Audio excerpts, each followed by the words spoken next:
Bienvenidos al primer episodio de Surja Más Allá de la Marca.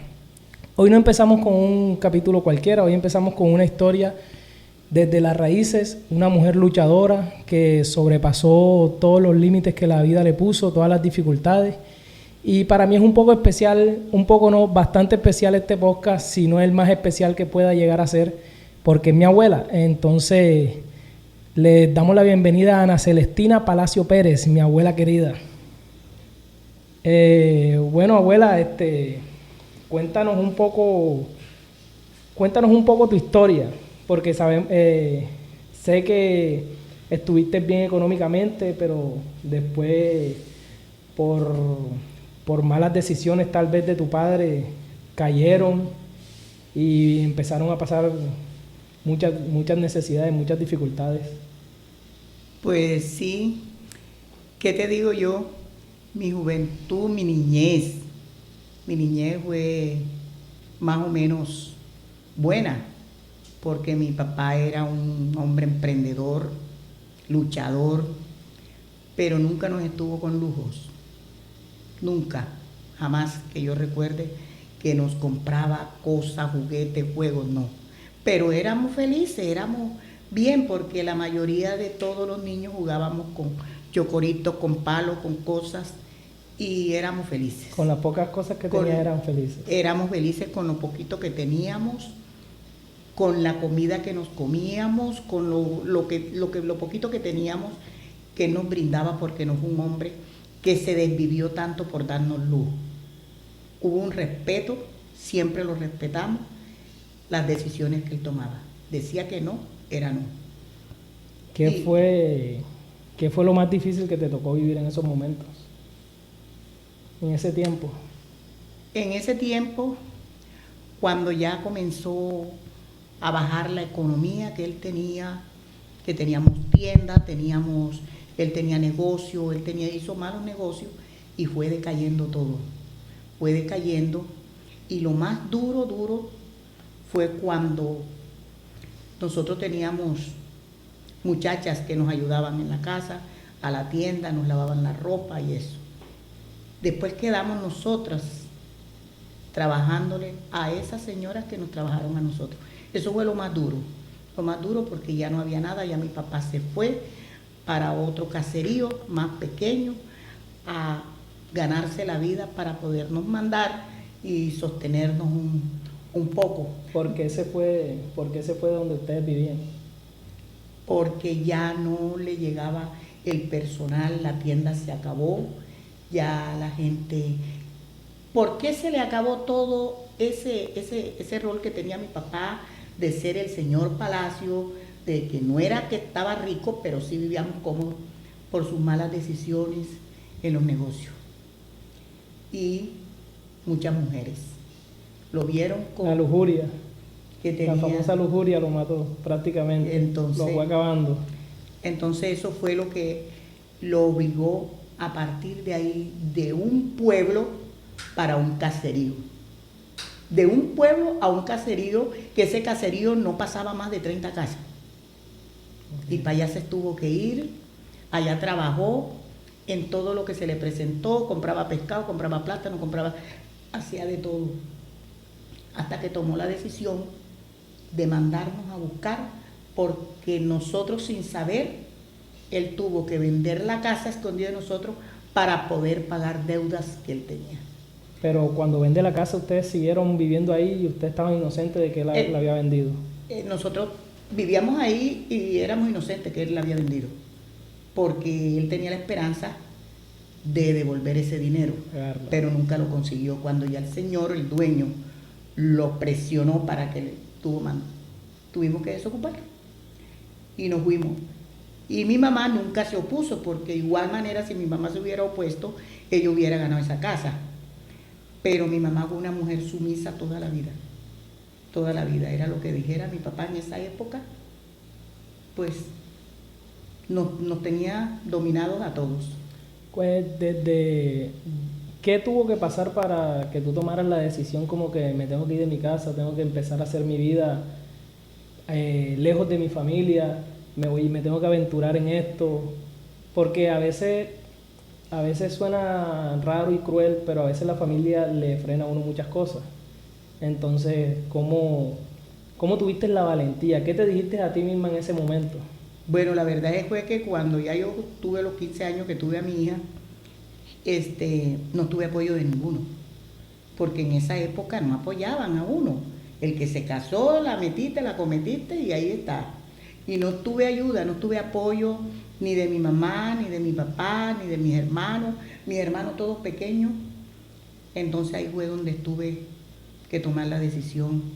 O sea, tú te vas de tu casa cuando quedas embarazada. No, después que tuve a mi hija. Después que tuve a mi hija a los 15 años, yo cumplí los 15 años en agosto. Okay. Y en octubre tuve a mi hija. Ya, al año. Pero todo el embarazo lo pasaste en tu casa. En la casa del muchacho con él, de mi compañero, Okay. ahí. Pero me encontré una suegra espectacular que siempre me apoyó.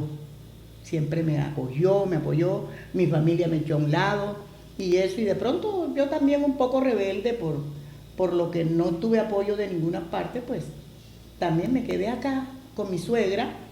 Y cuando tuve a mi hija, que ya iba a cumplir ya un añito, yo tomé la decisión ya de ir, porque ya no aguantaba más la presión, el hambre, las necesidades, ya no tenía nada que hacer ahí en ese pueblo. Yo dije, yo me voy porque yo qué hago aquí. Mi hija y yo no tenemos nada que comer. Entonces fue cuando hablé con mi suegra y ella dijo, déjamela, que nunca le voy a decir que tú no exististe, que tú la abandonaste. Yo no le voy a decir eso. Siempre voy a decir que su mamá está caminando, está. Y ahí fue donde tomé la decisión de salir a caminar, a trabajar, a pasar necesidades. ¿Cuál fue cuando empezaste a aventurarte, a qué te empezaste a dedicar? Porque también me dijiste que tuviste que dormir en los andenes. Sí, cuando llegué a Magangué por primera vez a trabajar, llegué a donde una señora que vendía, ya era de tardecita, ya oscureciendo. Llegué, pero cuando Dios tiene a veces propósitos, todas las veces Dios tiene propósitos grandes con las personas, ¿verdad? Cuando yo llegué, yo venía en una lancha y me preguntó un señor que estaba en la lancha que para dónde iba. Yo voy para Magangué a buscar trabajo. Y yo conozco una señora que tiene un negocio, que vende comida. Dije, listo, yo me voy para... Entonces él me llevó allá, mira, ¿qué le traigo? Viene de allá de San Roque, viene de allá de Guaranda, donde allá de pueblo, y ellas trabajan bien. La señora me dijo que sí. Cuando ya iba yo estaba cansada, tenía sueño, le dije a la señora, ¿para dormir dónde? Me dijo, no, mija, aquí no se duerme. Siéntate ahí te acuestas y ahí te cabecea y en la madrugada nos levantamos otra vez, aquí no se duerme. Le dije, ay, Dios mío, Señor, ayúdame. Bueno, bien. Yo dejé la maletica ahí y salí para los lados de la orilla del río en Magangué. Cuando veo pasar una señora morena, me frené porque yo dije, esa señora, entonces la llamé. Yo llamé a esa señora. Le dije, señora Ángela. ¿Tú la conocías? Se me pareció a la señora esa. Señora Ángela, y ella me volteó. ¿Qué güey, mía? Dice, anda, pero si tú eres la hija de Palacio, mija, ¿tú para dónde vas? ¿Qué tienes? Ay, no, señora Ángela, que yo estoy buscando trabajo y tal. Y me cogió esa señora y me fui con ella. A trabajar con ella. A trabajar. ¿Qué lesión aprendiste en la calle? Porque la calle muchas veces enseña más que un propio libro, enseña más que la propia escuela, el propio colegio. ¿Qué aprendiste cuando saliste a la calle prácticamente? ¿Qué aprendí? ¿Qué lesión te dejó? Aprendí a cómo es a no meterme en cosas que no debía. Yo tenía mucho miedo a las peleas. Yo le tenía mucho miedo a las peleas, mucho miedo a la policía, mucho miedo a las cantinas. Salí con ese temor de mi casa, que siempre le tuve como que temor a eso. Y eso me ayudó mucho, ese temor me ayudó mucho a no entrar a prostituirme, ¿ya? En ese tiempo se veía... Sí, claro, porque al ver que no hay esperanza, no hay trabajo, no hay por aquí, no hay por acá, se mete la persona. Es lo más fácil. Es lo más fácil que encuentra ahí. Y yo siempre estuve, eso me ayudó mucho a no llegar a ese extremo. Pero sí me tocó de dormir en andenes, que pasaban los borrachos, que pasaba el otro, que pasaba el otro, y hasta que por fin conseguí en una casa de familia trabajo, y ahí venía la esclavitud. Porque al no conocer nada, al no tener amistades, no tener dónde salir, dónde ir, se aguantaba uno todas las humillaciones, y los días de salida no tenía uno nada, sino ahí esclavizada. Era muy humillante ese trabajo en esos tiempos. Horrible, era muy horrible.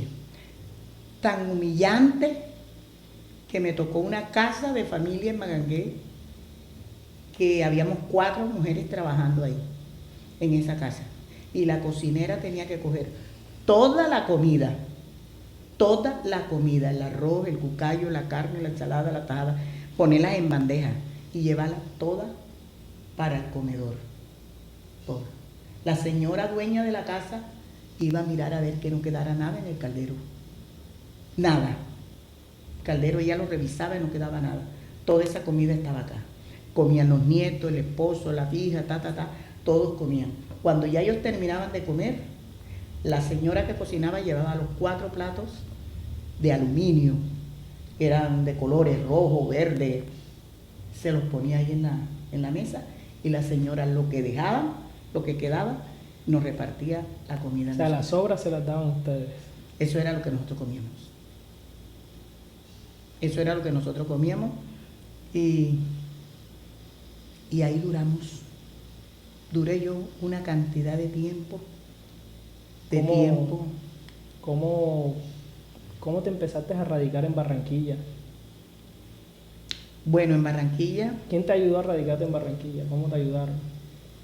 Esa es una historia también muy interesante. Después de esa casa,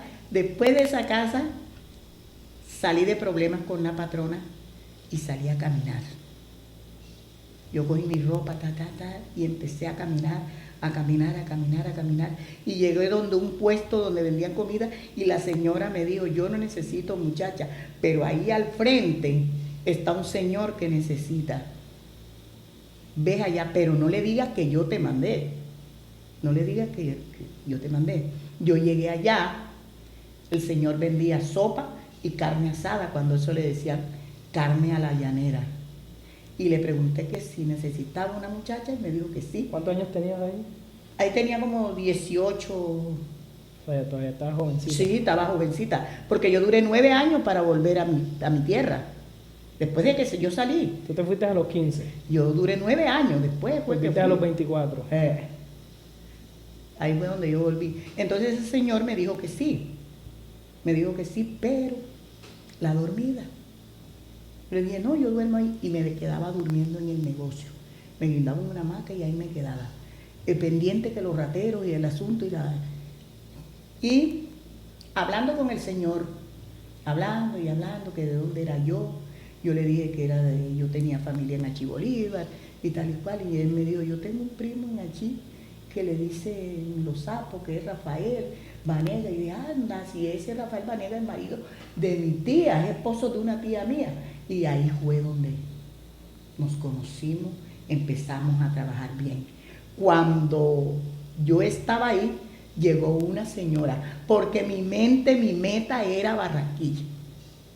Yo oía la palabra. ¿Tu objetivo siempre fue Barranquilla? Yo oía esa palabra Barranquilla y la sentía tan grande que yo me imaginaba que era una ciudad, pero ya te digo, y esa era mi meta. Entonces, no, que andamos buscando una muchacha, una señora que quiera viajar a Barranquilla. Y dije: yo me voy. No, véame. ¿Tú siempre te arriesgabas? Sí, claro. Y dije: no, yo me voy. De verdad, sí, yo me voy, pero yo no tengo plata para pasaje, yo no tengo nada. Me dijo: no, yo le voy a dar todo y tal y cual. Me conecté con la señora, y en la madrugada, vea, Barranquilla corrida. En esos tiempos yo siento que era un poco más complicado porque en estos tiempos por lo menos tenemos los celulares, nos podemos comunicar. Tú en ese tiempo salías a la deriva y no sabías cuándo volvías a ver a tu familia No, o si la ibas a porque volver a ver. no había cómo comunicarse, no había nada. Si eran telegramas, los telegramas llegaban a los 2, 3 meses, 4 meses, 5 meses. Eso era algo que no existía, no lo había. Yo me fui con esa señora y esa señora me recuerdo yo que me llevó donde un hijo que acababa de venir de Bogotá, casado y tenían una niñita. Y se trajeron una cachaca de Bogotá para que cuidaran a la niñita y necesitaban era una que cocinara, que era yo. Pero yo no sabía hacer comidas de esos de acá, de las ciudades, sino era de pescado frito y lo compré. Una comida de pueblo. Sí, claro. Entonces me preguntaron que si yo sabía hacer comidas así de sancocho de pescado con coco. Y yo decía, ¿cuántas veces lo había hecho? Y yo, sí, yo todo esto lo sé. Me llevaron al barrio Ciudad Jardín. Yo no sé si existe todavía. Sí, todavía existe. Ciudad Jardín. Ahí duré 3 meses, pero 3 meses con la lengua afuera. No dormía, no podía comer, no podía nada porque eso fue mucho trabajo. Esa era una casa que tenía casi, mejor dicho, una cantidad de matas para regar afuera, la hierba, la grama, y eso duraba hasta la 1, 2 de la mañana echando el agua. Era full esclavizante. Wow. ¿Cuánto te pagaban en esos Horrible. tiempos? En esa época pagaban 300 pesos. 300. Para el día de hoy eso vendría siendo más o menos cuánto. No fue para yo sacar esa cuenta. Claro, de 300 pesos y hay uno, uy, ¿cómo? Sí. Habían casas de familia que pagaban unos 150 pesos. 150, y cuando pagaban 300 pesos, le alcanzaba a uno, le alcanzaba. Y me esclavicé mucho ahí en esa cosa y me hice amiga a una señora. Yo fui una mujer que me arriesgaba siempre pero no me salía hasta que no tuviera algo como que acá. Algo seguro. Exactamente. La señora de donde iba a comprar el pan, yo le conté a ella, yo tengo esto y esto.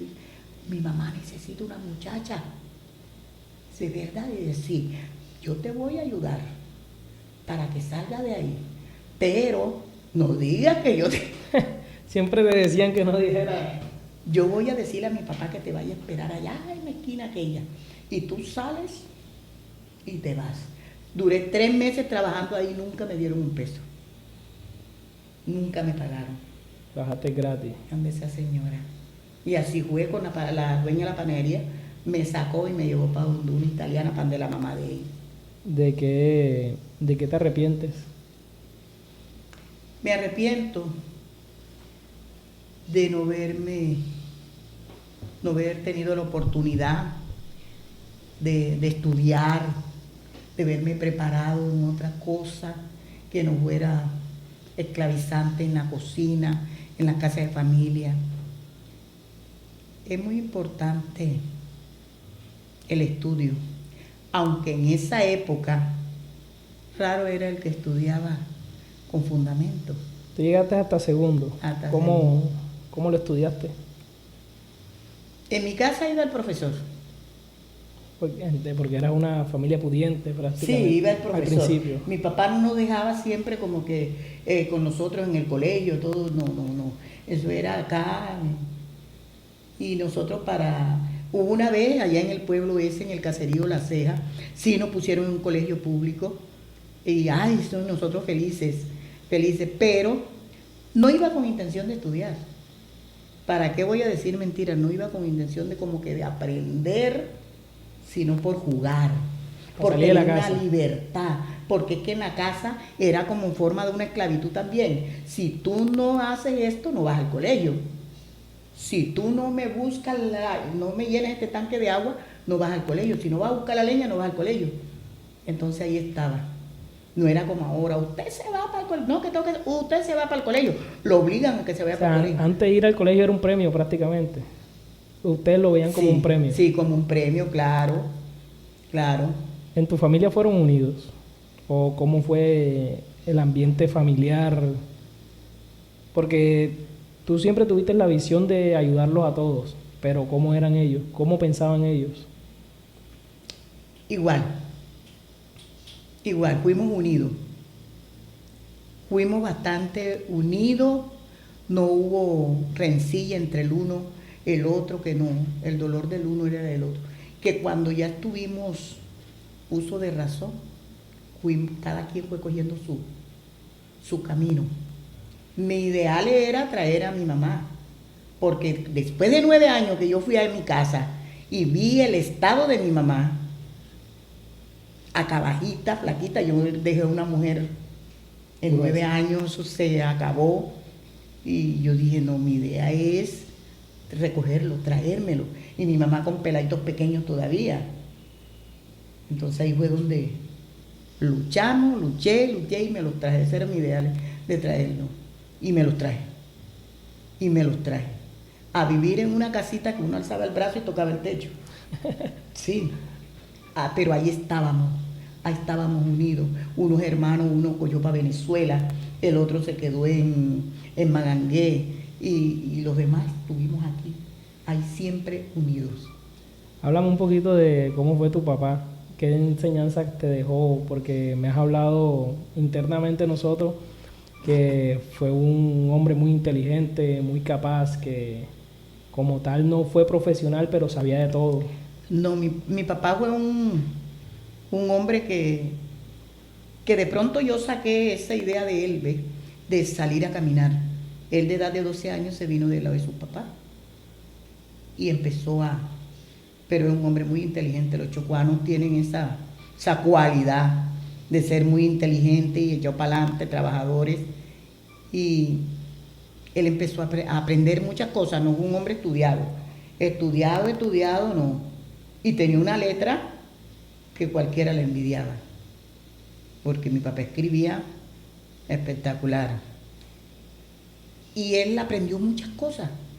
Mi papá emprendía cualquier negocio, te desarmaba un radio, te desarmaba esto, fue un hombre muy emprendedor en todo.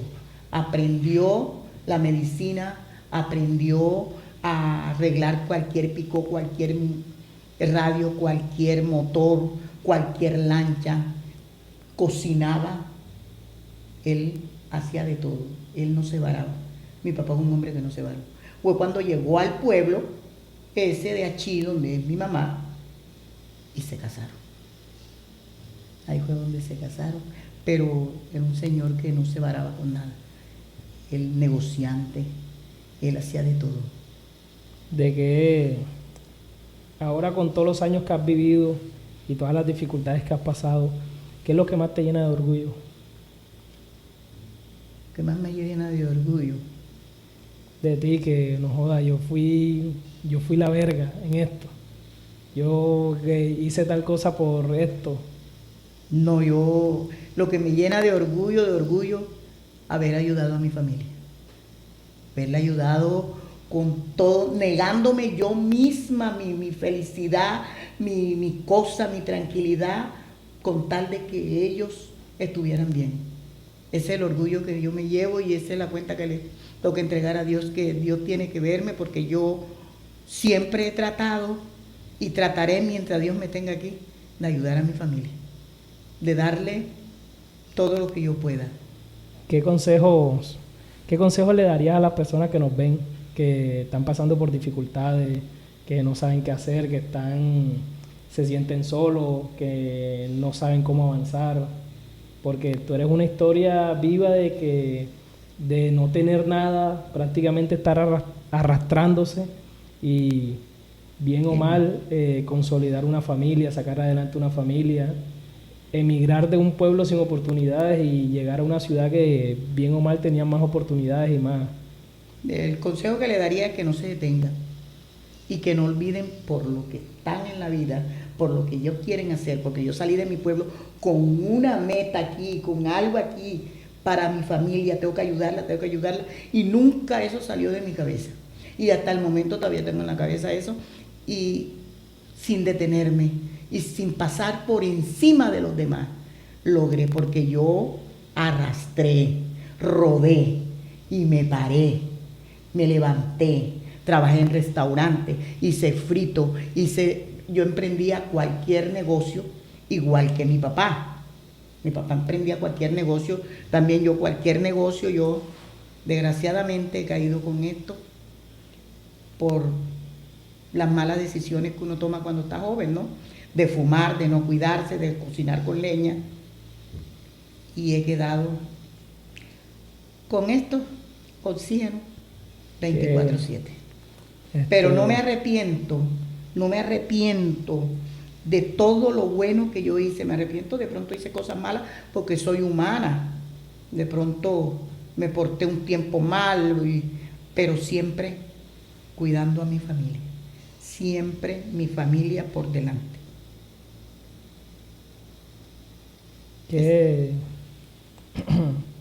¿Cómo? Porque tú eres una persona muy creyente, pero ahora no estás dando a entender que antes no lo... O sea, antes eras una persona como mundana. ¿Cómo encontraste a Dios? ¿Cómo llegaste a Dios o cómo Dios llegó a ti? La verdad es que mi papá siempre nos impulsó a la religión católica. Él también era muy creyente. Sí, él creía mucho en Dios. Todas las noches, 7 de la noche, en la sala, todo el mundo arrodillado, oyendo el rezo, la misa por la radio. Y el que no estuviera ahí, se aguantaba su correazo. Ahí teníamos que estar. Siempre, entonces creíamos en Dios, teníamos temor de Dios. En Semana Santa, siempre guardábamos la Semana Santa, siempre guardábamos cosas de que Él nos decía que ofendía a Dios. Y en esa forma creía en Dios. Pero no como ahora, que se extendió tanto el evangelio diferente, ¿verdad? Entonces, ahí es donde comencé yo a mirar, pero anteriormente, pero siempre decía, Dios me llevó, Dios me ayudó. Siempre pusiste a Dios por delante. Sí, siempre, ay Dios mío, ayúdame. Bueno, cuando en esa época, pues, ay que la Virgencita del Carmen, ay que la Virgen me ayude, que siempre estaba nombrando la presencia de Dios en mi vida, pero no como ahora, cuando ya me hablaron del Evangelio, cómo es el asunto, cómo es que ya busqué de Dios. O Dios me llamó, me gustó y ahí seguí. Esa fue la forma como llegué al Evangelio. Por último, y no menos importante, ¿qué consejos me darías a mí y a la marca? No te detengas, no te detengas, que ahí vas a tener tu victoria. Amén. Y siempre poner a Dios por delante. Cada vez que vayas a hacer cualquier cosa, ponlas en manos de Dios, que vas a obtener la victoria. Y para adelante. No que no puede, no que será que se puede, será. Nosotros somos humanos y a veces dudamos. A veces dudamos, ¿será que me va a salir bien? Yo soy, ¿será que va a salir bien? ¿Será que no va a salir? Entonces uno debe dejar eso como que atrás. Arriesgarse, sí voy a salir, sí se puede hacer. Te caíste, no te dio, pero me vuelvo a levantar. Y no te detengas. Buenos días. Te detengas para adelante. Muchas gracias. Cortico, pero fulminante. Este es el primer podcast de Surja. Y síganos y para seguir entrevistando a muchas personas más del común. Gracias. Así es. Bueno.